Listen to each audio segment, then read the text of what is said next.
These are my post-fight thoughts for the fight between George Groves and Luisa. I'll keep this short and sweet because there isn't really much for me to report. Yes, George Groves has got yet a new trainer, from Adam Booth to Paddy Fitzpatrick, from Paddy Fitzpatrick now to Shane McGuigan. Shane McGuigan seems to be the fashionable trainer at the moment to go to if your career needs a boost. David Haye has gone to Shane McGuigan, and he didn't look completely ripped in his fight. He bulked up, looked bigger, and Haye says it's because now he's looking for more to bulk up rather than looking cut and chiseled. Now, my first impression of seeing George Groves now, I've done it with my TV screen itself. Groves looked a little bit more fleshy. I don't know, maybe it's just me. The other thing is, noticeably, Groves is stuck with the staying flat-footed, come forward approach, as opposed, same with David Haye now, flat foot, come forward, not much moving around the ring. I guess the two opponents in Demori and Luisa, both D's, didn't pose too many problems, and I guess that's what's made Groves confident to move forward.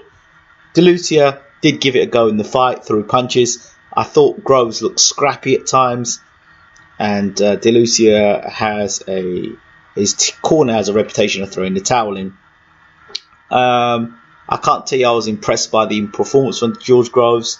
You see, you can have any trainer in the world, you have the best trainer in the world, but it's not about the trainer, it's about the fighter. And if the fighter doesn't take accountability or responsibility for their shortcomings, they're never going to improve. So at a certain level, George Groves will look okay. He didn't look great against Luisa. A lot of people rave. You know, the thing about George Groves, I've come to a conclusion. George Groves is a TV fighter. You're going to ask me, Ingram, what does a TV fighter mean? A TV fighter is a guy that's on TV, that's entertaining, and the public like to see. Can they fight? Yeah, they can fight a bit. They can fight okay. But being a TV fighter and then being a fighter of world class are two different things. And for me, George Groves is a TV fighter. People like him in the UK. But is he world class? I think if you've seen enough of George Groves' fights, if you're basing George Groves being world class on the fact that he dropped Carl Froch, then, that's down to your opinion. But at the end of the day, I don't rate George Groves as world class. In his eyes, he couldn't even beat the weakest world champion, which was at the time Badou Jack. In his opinion, not my opinion. And I said to a lot of people that Badou Jack was going to beat George Groves. So there you go. You see, I don't care who George Groves has got in the corner. If you're blaming your trainer rather than taking responsibility for your own actions, you blame his trainer for his chin.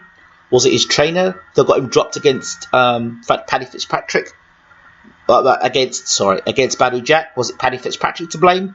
Was it Paddy Fitzpatrick to blame that he got chinned by Froch in the second fight and got knocked out cold? Or was it the fact that technically he made mistakes? I don't see any justice. He's still got his hands slung the way that they are.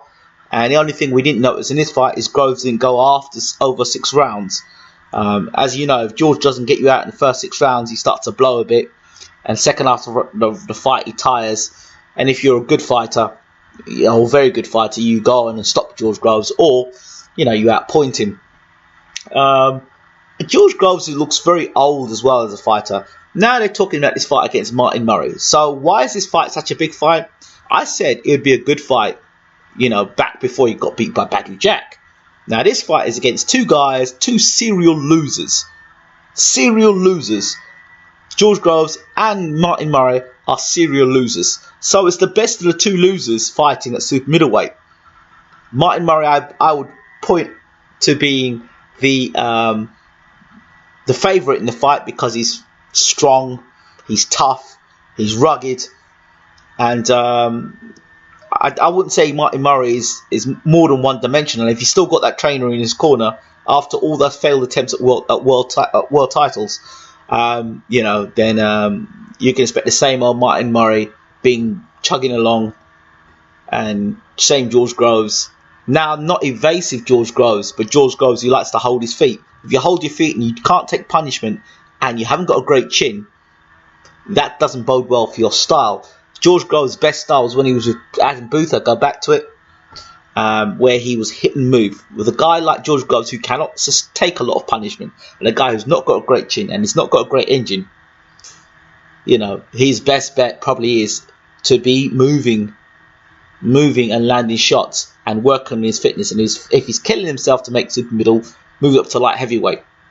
But like I said before, on a fight against him and Jurgen Bremer, again, you've got the problem with punch power. So to me, George Groves has got to prove he can take a big shot against a guy who's coming to knock him out. He's got to be able to do the championship rounds under Shane McGuigan and not blow out of his ass. And this thing, he's 5'11", George Groves, nearing 6 foot, but he's boxing at 5'8", because if you look at, he's got his legs wide apart and he loses 2 or 3 inches on that. George Groves' jab was okay. I mean, if you can tell me George Groves looked different, he's throwing some more body shots. Okay, great. That's what he learned from Shane McGuigan. But no disrespect to Shane McGuigan, but if Frampton goes out now and destroys Carl Frampton, if Quigg goes out now and destroys Carl Frampton, what are people going to say about Shane McGuigan? So a lot is riding for Shane McGuigan on this fight against Frampton versus Quigg, because if Quigg goes out and destroys Frampton, what are people going to say? Are people going to say that McGuigan's not a good trainer, or are they going to say Frampton was exposed? What are you going to say? So I don't know. Groves is still getting hit by somebody who's not known as a dynamic puncher. He's still getting hit by a guy who's not really rated very high. But you know the story, George Groves. You go, you get beat, you come back, you fight a couple of guys that nobody's really heard of, you get your world title shot. So now he's going to fight Martin Murray next, I assume. And that'll be a big fight that the British public will be sucking into believing it's a big fight. I don't believe so.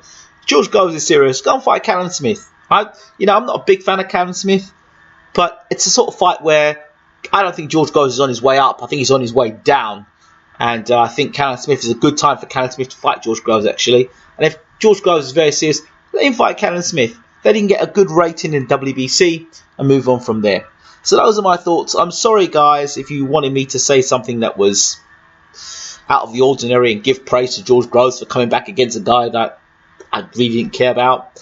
And, I'm not going to say, oh, he's great under Shane McGuigan now, because he looked the same old George Groves. Same old Georgie boy.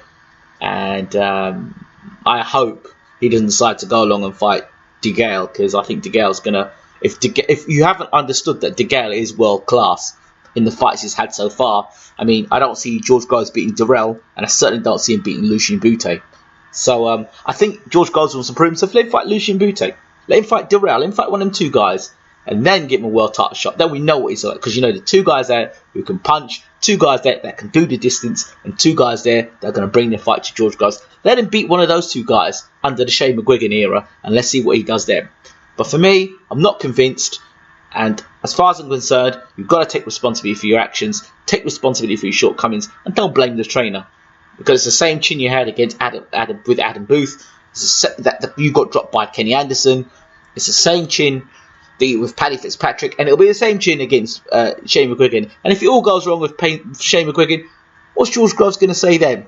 So for me, I'm not convincing George Groves. I don't think he's world class.